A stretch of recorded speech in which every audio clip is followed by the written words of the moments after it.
let's have just that one more dimension of energy to bring us in for a landing.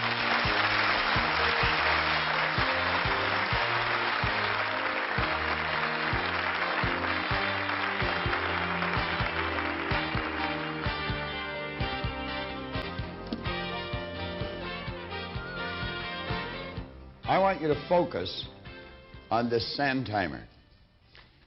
Let the sand in the glass represent your life. Let the sand in the bottom of the glass represent the past. The sand in the top of the glass will represent the future. Now really think about this. The sand in the bottom of the glass represents the past. Everything that has happened right up to this moment in your life has been absolutely essential to make you the person you are, to prepare you to do whatever it is you're going to do.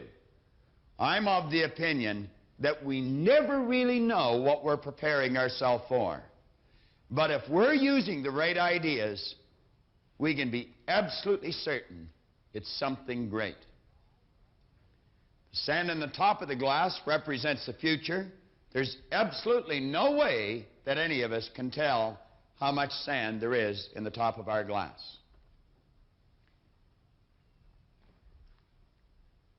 You know, I remember my grandmother when I was just a little boy, because she pretty well raised me, she and my mother. But my mother worked all day, and Grandma was the one that was home when we were small. And Grandma came to live with us a year before I was born. My grandfather had passed away a year before I was born. So when I arrived on the scene, Grandma was already there. She would probably have been around 60 at that time. So in my mind, she was a very old lady. Now, I've since changed my attitude about that, but at that time, Grandma was way up there. And you know, every day of my life that Grandma spent with us, I think I heard her say, "I'll soon be gone, dear. I'll soon be gone." Well, you know, it got to a point we thought Grandma was never going to go. Now, we didn't want her to, of course. She was a dear soul. She really was. But Grandma kept saying, "I'll soon be gone." She was 94 when she left. 94. And from the time she was 60 until she was 94, she was saying, "I'll soon be gone." Now, around the same time, I had a young friend of mine, Bob Yates. Bob and I went everywhere. We did everything together. We were, as the saying goes, as thick as thieves. And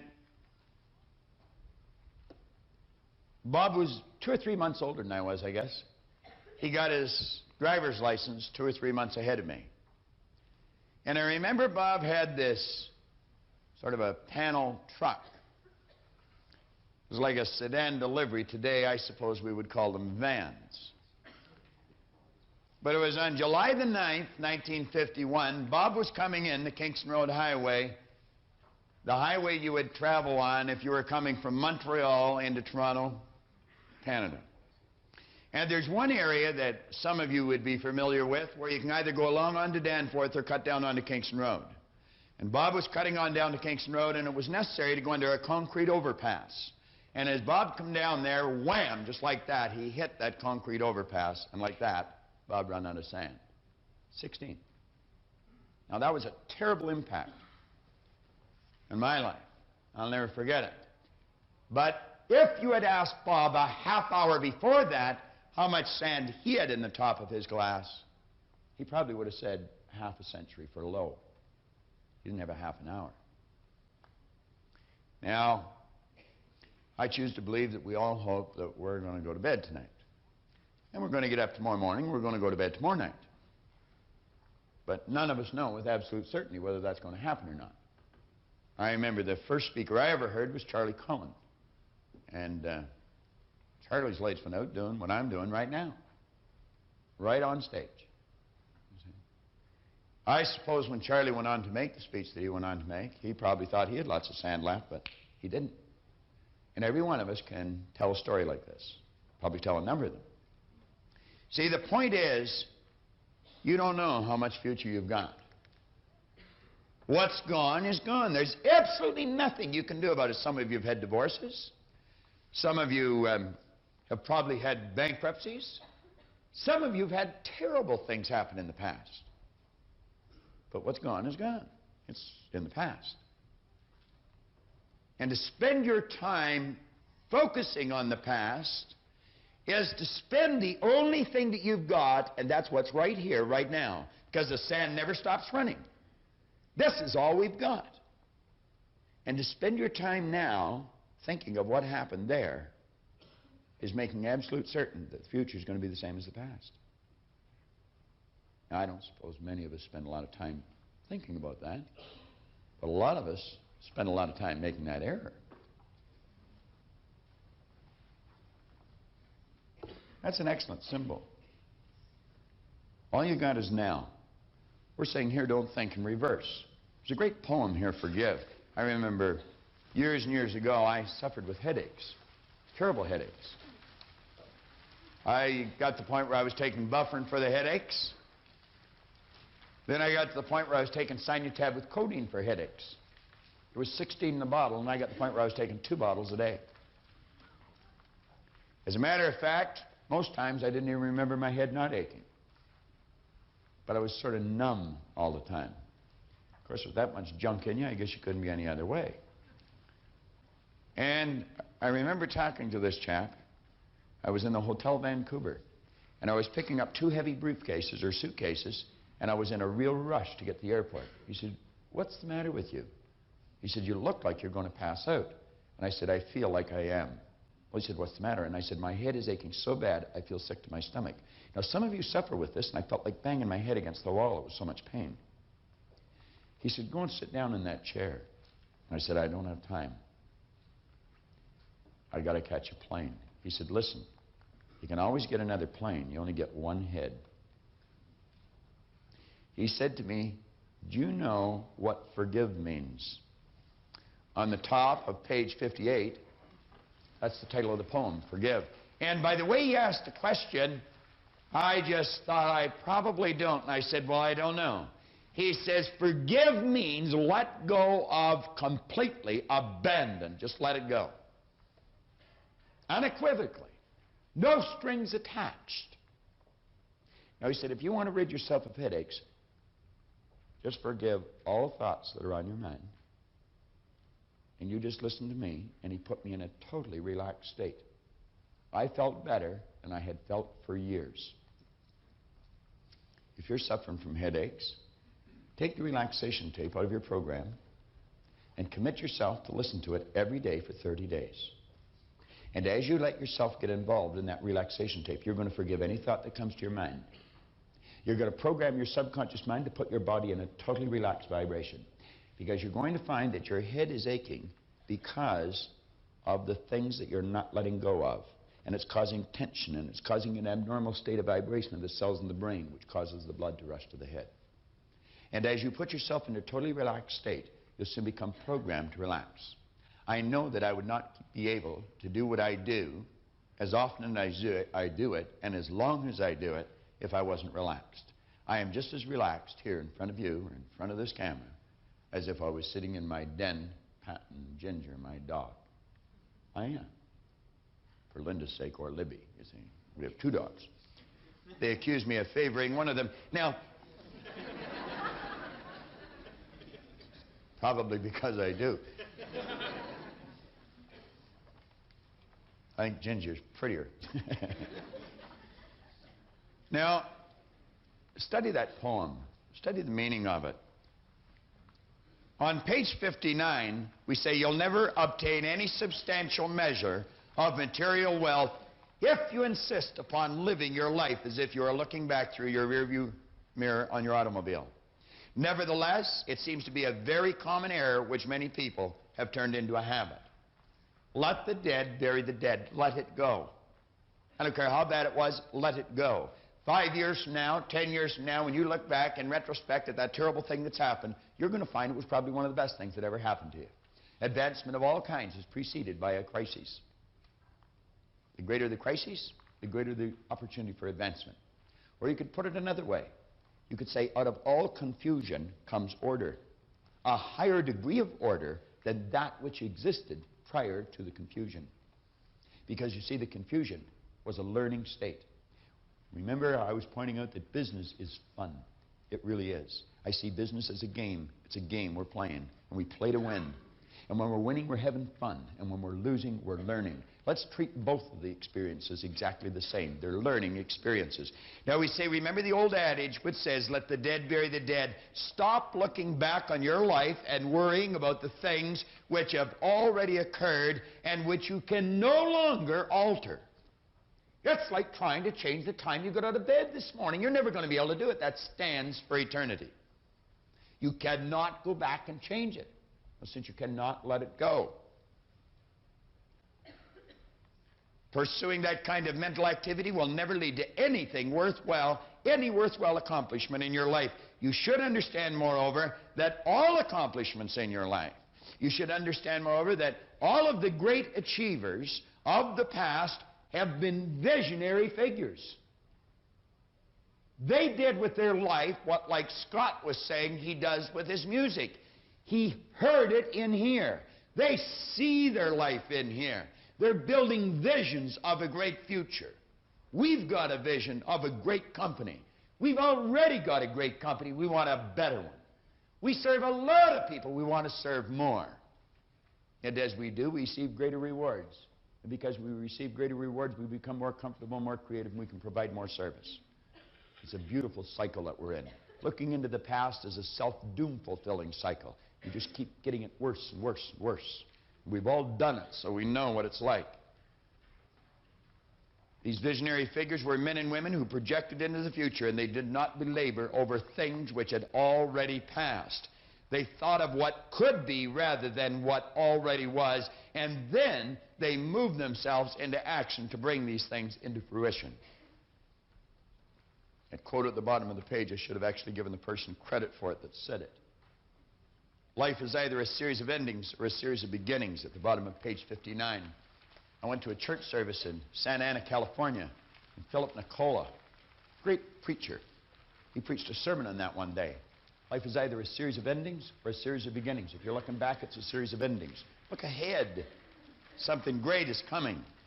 Leland Bell Vanderwall said something when we were sitting having coffee, and I jotted it down. Every time this guy opens his mouth, he drops a pearl. I'm so wise. He said, let us not look back in anger, nor forward in fear, but around us in awareness. Was there ever depth in that? Let's not look back in anger. Let's quit thinking in reverse. Nor forward in fear, but around us in awareness.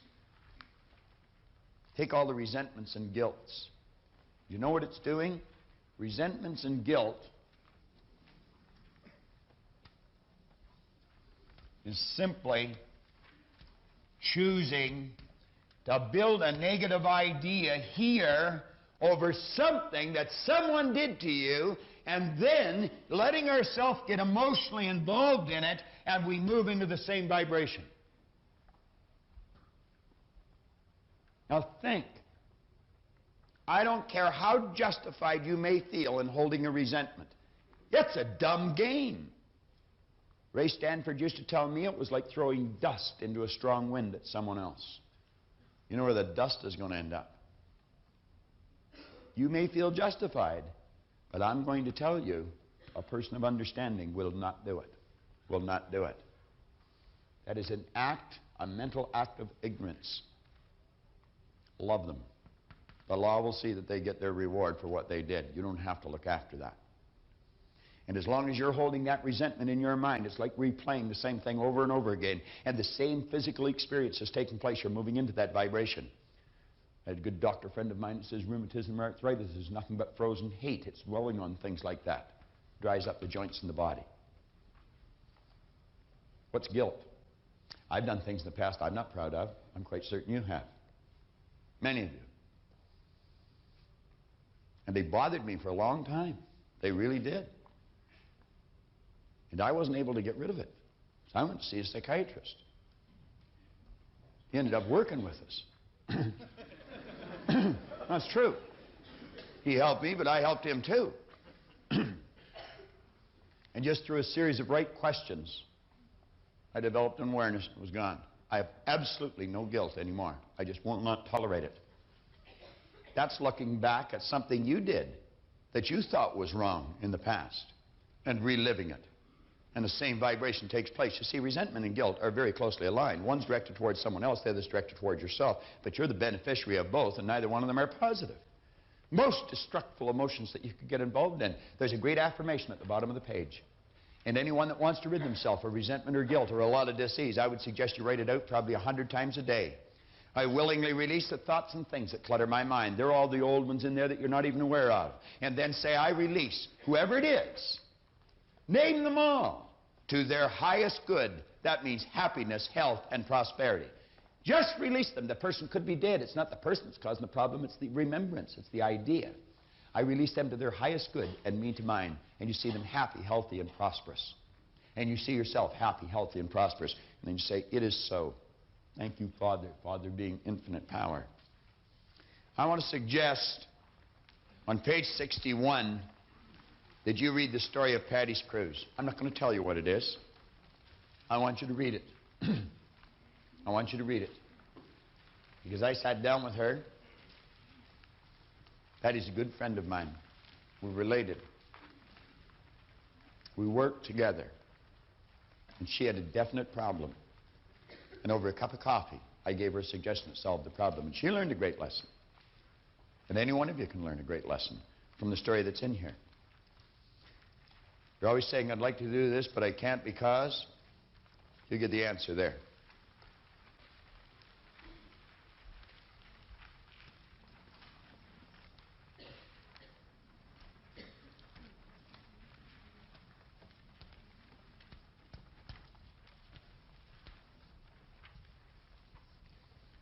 Now, on the next page, on page 62, if you have been guilty of allowing your sales sheet, your bank account, or the x-rays your doctor takes of your body to control the way you feel or think or view your sales, your financial position, or your health, I can assure you that just as certain as it's going to get dark tonight, there will not be any marked improvement in your life in any of these areas.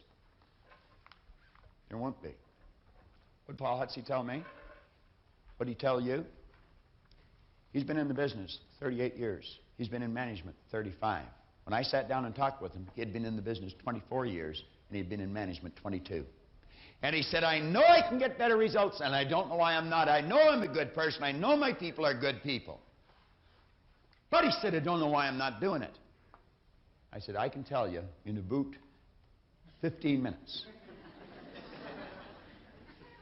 I said, Paul, you're thinking in reverse. You're letting the sales sheet control everything in your life, and you're creating more of the same. It's not changing. I said, you got to quit doing that. You got to realize that the results you're getting has been controlled by the way you think. And I said, what you want to do is keep your mind on a higher image rather than a lower concern. You take this magnificent power and you build the picture in here that you want. And you let yourself get emotionally involved in that picture. And I said, Paul, it'll happen so fast, it'll make your head spin. What did he tell you? In 9 months, he went to the top of the company. 9 months. He had been trying for 22 years to do something. What did Al tell you? 18,000 to 500. I was saying to someone downstairs, you know, I used to read these stories in the books when I first started, and I thought, oh, this can't be true. Go follow these people. Talk to them. That's why we brought Paul Hutsey in here. That's why we've had the various people stand up that we know that changes have taken place and come back to these seminars. And they keep coming back, and they keep coming back.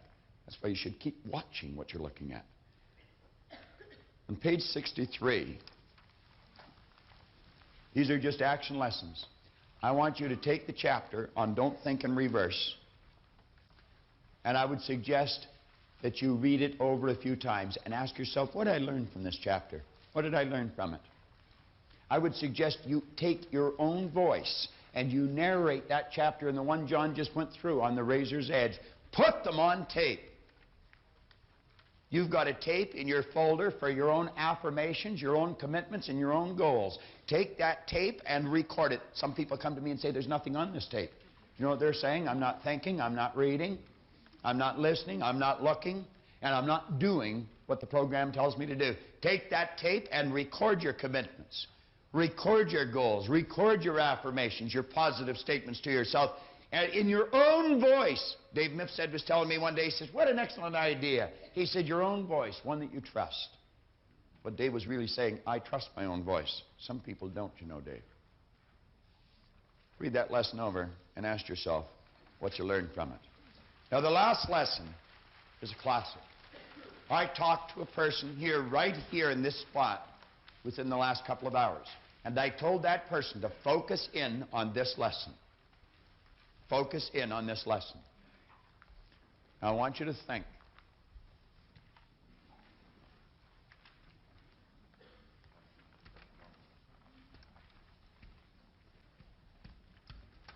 You want, and I want, greater good here. Positive things to happen. But understand this. I cannot set anything where this lectern stands until I get rid of the lectern. I cannot put anything where that camera is standing until I get rid of the camera. And nor can you put anything where that television set's sitting until you get rid of this television set. You must create a space for the good that you desire. I would hate to guess at the number of people that would love to meet and greet and love and have a meaningful relationship with someone, and they're never going to do it until they let go of that old relationship. Person may be gone, but the idea is still there. You've got to create a space for the good that you desire. You just must do it. And if you don't, you're never going to have that relationship. You want something in your home? We have people that come in and look after our place 2 or 3 times a week. We've got a big kitchen. There's a sofa in there, chair. We haven't liked that sofa or chair for a long time. Linda says, let's create a vacuum. They were gone. Lots of room in our kitchen now, I'll tell you. Nature abhors that vacuum. Only be a period of time until there's new furniture in the kitchen. You got to create a space for it. Create a space. When it comes to furniture and stuff like that, people have garage sales. I just say a silent prayer for them as I'm driving by their house. Having a garage sale is a dumb thing to do. Give it away. Give it away. Most people don't know how to give. Remember I said it should be spontaneous. Here's a beautiful poem by Beer. He said, to get he had tried, yet his store was still meager. To a wise man he cried in a voice keen and eager, pray tell me, how may I successfully live? And the wise man replied, to get, you got to give. To get, you got to give. As to giving, he said, what have I to give? I've scarce enough bread, and of course, one must live. But I would partake of life's bountiful store. Came the wise man's response, then you must give more. The lesson he learned, to get, was forgotten. Think of the number of people out trying to get. Toward mankind, he turned with a love new begotten. As he gave of himself in useful living, then joy crowned his days, for he grew rich in giving. I like that lesson. I like giving things. I really do. I get a lot of satisfaction out of it. But I've had people tell me from time to time, you give too much away. You couldn't possibly give too much away. What a dumb statement. What a dumb statement. You ought to take part of all you get and put it back where it came from. If a farmer doesn't do that, you're soon going to have a poor farmer. They are what you call dumb farmers. Farmer takes part of his crop, puts it back in the ground. And if you don't take part of all you receive and put it back where you got it from, you're not going to get much more. We hold on to old ideas. Why do we do all these things? We're insecure. We're insecure. Remember how physical we are? We've got lots of physical things around us. We feel comfortable. Did you ever watch the advertisement on television that American Express have? See a young couple having a great time, nice music, and all of a sudden, we lost our credit cards! And you hear this voice, you have now American Express. And a calmness comes over them. Do you ever drive downtown, you go to park your car, and you reach for your purse or put your hand in your pocket, and All of a sudden you see the person at the table in the hall, or yeah, you see the money on the dresser. Feeling good security in here, isn't it? Isn't it strange how we feel secure if we've got a few bucks on us? A little bit of paper. So dumb. Security's an inside thing. It's inside. And the more we learn about ourselves, the less we need all these things around us. Some people are real pack rats. You know. Well, on page 67, we're talking about removing these mental blocks. You see, it not only works with physical things, it works with mental things. Because remember, the physical and the mental, the non-physical, are all the same. And we must create a space for the good that we desire. In the book, you'll see that I dedicate this book to my Aunt Marg Moyer. I love her very much. She and I are very close friends. And Marg and Don, her husband and daughters and family, they came to the seminar. And when Marg first came, she said it was, it was such an awakening for her. She'd always been so subservient. She never thought that she could have anything. And if she ever learned anything, I'm going to tell you, she learned this law. I was over at her house one day, and she was telling me how much she disliked her drapes. And I said, no, you don't, Marg. If you didn't like them, they wouldn't be there. I said, you only have around you the things you're in love with, in harmony with. She said, well, I don't love them. And I said, well, you really don't get rid of them. I said, have you never learned the law, the vacuum law of prosperity? Boy, I'm going to tell you, she locked into it. She got up and took the drapes down. Don was yelling, we haven't got any money to buy new ones. And I said, it won't be long until you have new ones there, Marg. You'll get sick of living in a fishbowl. She didn't listen to Don. The drapes were gone. I said, give them away. I went over one day, and there was beautiful new shears and new drapes on the window. And she was so happy, and every time she looked at them, she felt good instead of looking at the old ones and feeling bad. Wasn't too long, I went over there, and all the living room was empty. There was no furniture there. I'm telling you the truth. Then they went through the closet and cleaned the closets out, and pretty soon she had new clothes. Do you know now they live in a beautiful home, brand new home. They got rid of the home. And I remember when they were moving into this beautiful new home, I saw nothing going in one end of the room, and I was looking, I was saying, you know, Marg, the room's going to be a little out of balance. You should put something there. She says, there is something there. And I said, what's that? She's my baby grand piano. I said, what do you mean your baby grand piano? I said, you haven't got a baby grand piano. Oh, yes, I have. It's just not arrived yet. You know. You go into their house today, there's a beautiful baby grand there. You must create a space for the good that you desire. On page 69, I'm going to ask you to write down clothes closet under area. Clothes closet under area.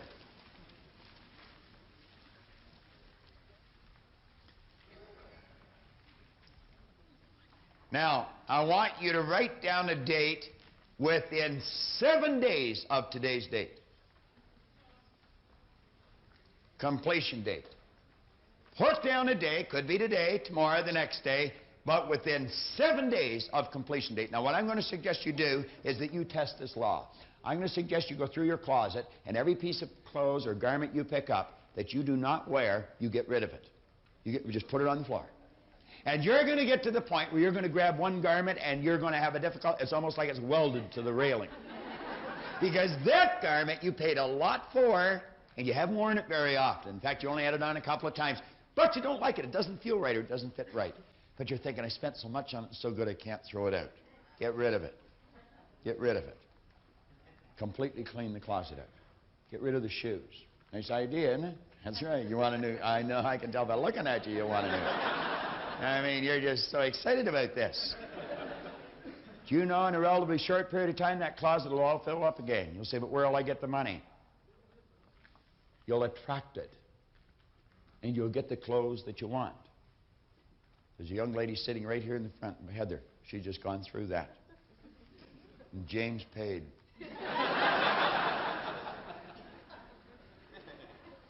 And then I want you to think of the other areas in your life that you want to get rid of things. Different rooms. Some of you have a sofa you don't like. Get rid of it. Some of you have an automobile that you can't stand. Get rid of it. You won't walk for long. Now, on page 70, I want to suggest that you stop and think of some of the ideas that you had locked into your mind when you started to listen to this. I want you to write them down, and on the opposite page, write down the new idea that now you accept as the truth. Make up your mind that you are going to create a vacuum by letting go of that old idea and accepting the new idea. You study that vacuum law of prosperity chapter. and study it and study it and study it, and I guarantee you your life will be filled with beauty. Create a space for the good that you desire. I was talking to a manager of a sales operation. He was telling me he wanted more people working in his office. I said, do you have an empty desk? And he said, no. I said, you haven't got any space for one. I said, create a space for one. Get the desk. Put the phone on it. Put everything there that you need. And I said, before long, there'll be somebody behind the desk. And if you doubt me, you try it. If you doubt me, you try it. Now, we're going to bring this thing in for a landing. But before we do, I want to suggest that you watch this at least once a day. You don't have to watch it all, just a little bit. But you know the beautiful part about this is that I have been recognized around the world as having a lot of information on this one subject. And I get very well rewarded for sharing it. I really do.